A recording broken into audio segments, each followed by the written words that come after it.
Hi, I'm Dea. Hi, I'm Reece. And we are literally dead. So we finally watched it. Yeah, we watched 28 years later. So happy we did. Yeah, after our little countdown. We were so excited to watch the movie, and it was my first zombie movie in cinema. And as someone who loves zombie movies so much, it was made me really happy. Yeah, also very scared. Oh my god, I was so shit scared the whole time. It was so fun. Actually, I do have a bone to pick before we get into the movie. So on our last TikTok that we uploaded, we were talking about Dead Snow, but you tagged it as 20 days later. Because that's what was relevant. Yeah. And so everyone was like, yeah, but they're not zombies though. They're not zombies. Yes, they are. Because you wanna actually me. Okay, let's actually for a second, okay? Neither are Romero zombies. Because he never calls them zombies. Not once. Ooh. He never called them zombies until, at least until very far after the first Night of the Living Dead movie. He never called them the original movie. So, what kind of zombie are you referring to? Yeah. And every different movie has a different canon for what a zombie entails. Yeah. Walking Dead, they never call them zombies, they call them walkers. Is that separate? I genuinely think at least 60 to 70% of, like, zombie shows and movies wouldn't actually be classified as zombies by these people's definitions. Yeah.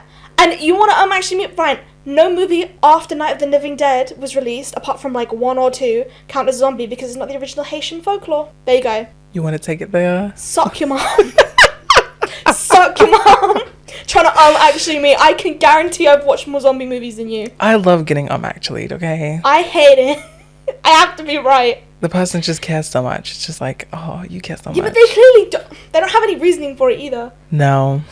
They just go, they're not zombies. They're infected. Shut the fuck up. They're zombies. Their cast and crew in interviews call them zombies. Yeah, if you're listening to this, I want you to let us know. Do you think that they are zombies? No, you don't say that. You say, you're right, Dea. You are so handsome and cool. I will say the idea that, like, oh, they're not zombies. They're just, like, overcome with rage is a bit inconsistent. Yeah. In the 28 films, I just think that you could say that's the director's intention, that they're just rage-filled and there's no element of undead there. But then that just doesn't align with everything that the zombies have... Yeah, I use the word zombies. Zombies have done. Yeah.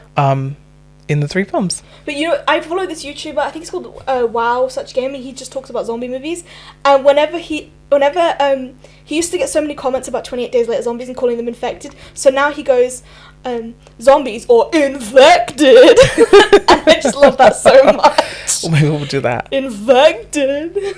But yes, we finally watched the 3rd installment. And it's technically not a spoiler because they've announced it online. It's going to be a trilogy. Yes. So this is... Well, I would say... You know what? We've just been talking shit. We have not actually gotten to the actual film and our thoughts.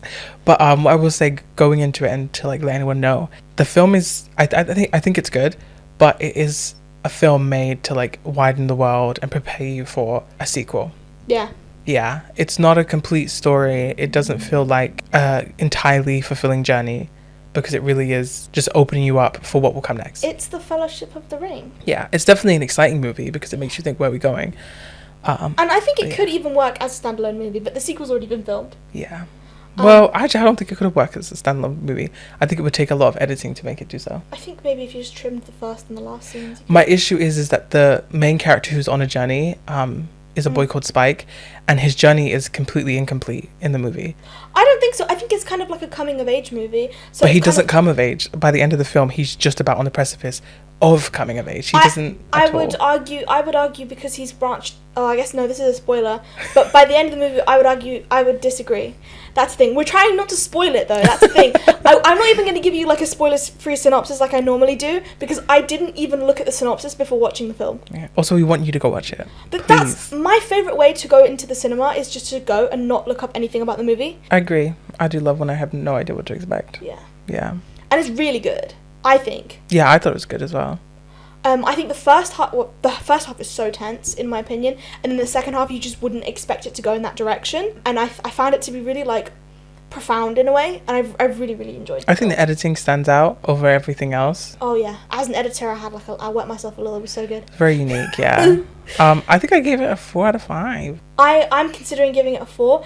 The only reason I'm not giving it any kind of rating is because I would like to go and watch it again. I'm going to go and watch it again because I want to determine if it's a cinema experience that's, like, making me give it that high of a rating, or if I actually just genuinely love the movie that much. That's a good point. And so that is why I went to see it with you, obviously, and then I'm going to go see it with some other friends like next couple of weeks, and I will put it on my letterbox then. I definitely think it is a film that you could probably change your mind on a lot on a second watch. There's a lot of people have like been really disappointed by it, but I really loved it. I thought it was great. I thought it brought so much back to what the original was rather than the second film. But what I will say is there was only elements of the first film. I think it could have been more like the first film, but I think what we get hinted at, what's coming in the next film, is going to feel more like the original. Well, I feel like if it was more like the first film, it would be a bit too fan servicey. But you do get like shots that harken back to the first film, and even like 28 Weeks, which was ass, but you only get like one shot of that. See, I don't even want to just be fan service. I just think that the first film is a really well made film. Oh, it is. And I don't just want references. Like, I want it to be made the same. Like, I want the same attitude and artistic direction. I don't think that's possible because it's been like 20 years. I think it is possible if you have the same artist behind it. It's 100% possible. Yeah, but artists change over time. Of course, but that vision was amazing, and I just think it's what makes it unique compared to anything else. But we've had that vision. Of course, but take that vision and take that artist and put it towards a new story. Do you not think that you got that out of this film? Elements, like I said, but not completely. Some of it felt like every other zombie film. Like, I did come away being like, oh, that felt like there were elements of like The Walking Dead in there. There were elements of Yeah, but The Walking Dead's been going like for like Last of 11 Us. seasons. It's like you can't have like an anime that doesn't reference One Piece because it's going for so fucking long, you know? Of course, but The Walking Dead to me is one thing. Throughout the entire thing, I have one idea what it was, and there were elements of it in it there. How far did you watch The Walking Dead? So like the first 3 seasons, and then I jumped in again a little later because of a character. Because I watched the whole thing, and I think because there's so much content there, it's kind of impossible to make a zombie thing without it being somewhat similar to that. No, but I hear you. But then when I say it's similar, I'm thinking of one thing. Like I haven't, like I said, I've not seen the entire thing. So for me, it's a very small view, and it's that one thing. So it's not just, oh, but it's so different, and it's the one thing. It's the one thing I saw. Fair enough.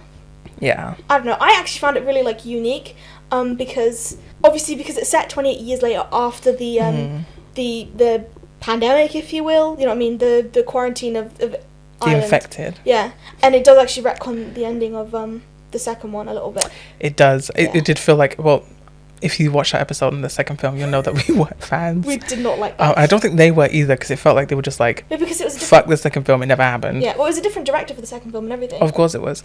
Yeah. But it was just terrible. Yeah. I hate the second film. I think that it was just America trying to steal the franchise because they knew it had potential. But this film it turns it back into something that's very uniquely British. Yeah. The geography is back. It's not London. If you've seen the trailer, you know it's like a little island that's like near, is it Norwich? It's near? No, near Newcastle. Newcastle was an N. It was near Newcastle, and you can see like elements of that geography back. Like there are prominent landmarks that even someone who hasn't been there, because I haven't been near Newcastle, would know that. Yeah. And I think that really brings it back, and it brings back some of that like goodness. I think there was a lot of really cool symbolism. Again, I brought up the editing. Like the editing was the most unique part. I think there was some really interesting parts. I think there was a lot that people think was like really like nonsensical about the editing, or they felt like it was useless. And I liked being thrown off in certain points, like regardless of whether you can understand some of the symbolism or you think it really is just like randomness. The randomness in itself, I think, is still effective, because I was thrown off thrown so off balance at points that it really put me in a position to feel uneasy in the like crazy zombie space. Infected space. I didn't feel like it was random at all. I felt like it was very deliberate choices they chose in the symbolism and the editing. And I feel like if you didn't like that, you don't like art. Like, see, that's the thing. Editing is as much of an art as it is a craft. Like, it's put in the category, like in the Oscars and stuff, as a kind of like technical category, but it is just as artistic as every other part of filmmaking.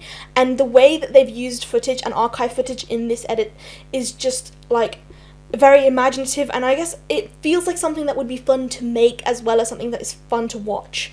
And that's what I really enjoyed about it. And it feels like it was very deliberate and like very calculated in the way that they did things to kind of evoke this very specific feeling and very specific imagery.